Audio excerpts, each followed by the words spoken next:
Oras na naman para magluto ng hapunan para sa aking mga amo. Itong araw na ito ay medyo late na nga kami nakauwi galing sa school ng alaga ko. Kaya na-late na rin yung aking pagkakape. At dahil hindi naman ako pwedeng umabsent sa aking pagkakape, char! Alam nyo naman tayo pag mga mahihilig sa kape ay parang hindi kumpleto ang araw natin kapag hindi natin nabubuo yung ilang tasang kape natin sa isang araw.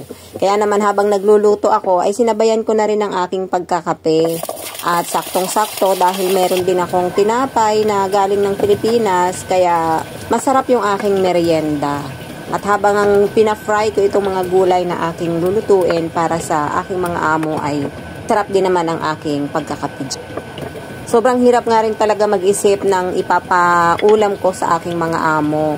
Ang kagandahan nga lang sa akin ay isang beses lang ako nagluluto sa isang araw tuwing dinner lang dahil nga sa umaga ay nasa trabaho sila. At wala na nga akong maisip kaya ito nag-fry lang ako ng patatas, ng bell pepper at saka ng eggplant, ng talong. Buti na nga lang talaga ay hindi maaarte ang mga amo ko kaya kahit anong tsamba na niluluto ko para sa kanila ay kinakain naman. At pagkatapos ko nga i-fry ang aking mga gulay ay syempre inubos ko nga muna yung aking kape. Medyo malamig na nga kaya naman ang bilis-bilis ko nang inumin. Parang kagaya ng relasyon nyo. Charot-charot lang. Pagkatapos ko nga magmerienda at maubos nga ang aking kape ay nag-focus na nga ako dito sa aking pagluluto. Medyo parating na rin kasi ang aking mga amo ng mga oras na yan at pagdating nila ay siguradong kakain na sila ng dinner. At dahil hindi pa nga masyadong luto at wala pang lasa yung mga gulay na frinay ko kanina, kaya naman kailangan natin gumawa ng sauce. Nag-fry lang ako ng bawang, ng giniling at saka nilagyan ko ng water. Naglagay din ako ng light soy sauce, oyster sauce, at sugar. Naglagay din pala ako ng kaunting dark soy sauce dahil nga ang soy sauce dito ay hindi siya masyadong madark. Kaya para mas gumanda yung kulay niya ay nilagyan ko naman ng kaunting dark soy sauce. Naglagay din ako ng kaunting vinegar para naman may twist yung lasa ng ating sauce.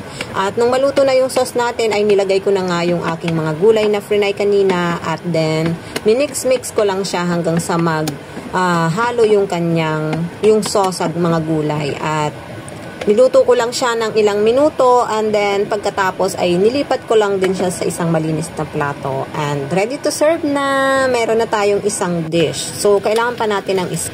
Kasi usually ay 2 dish ang hinahain ko sa kanila tuwing dinner. Kaya naman para simple lang din ang aking lulutuin ay magluluto na lang din ako ng fried egg with tomato. Dito kapag nagluluto ng tomato and egg ay kailangan mo nang i-fry ang egg. Hindi kagaya dyan sa atin sa Pilipinas na kamatis muna, gisa, tapos lagay natin yung egg. Dito kasi gusto nila ay medyo buo pa yung mga itlog na pag kinakain na nila. Kaya naman ang ginawa ko, nag-fry muna ako ng egg, nilagay tapos hinango ko muna and then nilagay ko na yung kamatis, ginisa ko lang ng kaunti at nung maluto na yung kamatis ay nilagay ko na rin yung itlog. At dahil medyo nakukulangan ako sa sauce ng kamatis ay nilagyan ko rin siya ng ketchup kasi ang gusto nila ay medyo sweet. At gumamit din ako ng magic sarap para naman mas ma-magic yung sarap. Kasi parang medyo nakukulangan ako sa lasa so nilagyan ko na rin ng magic sarap. Naglagay din ako ng spring onion para naman may kulay green din yung ating tomato and egg. And that's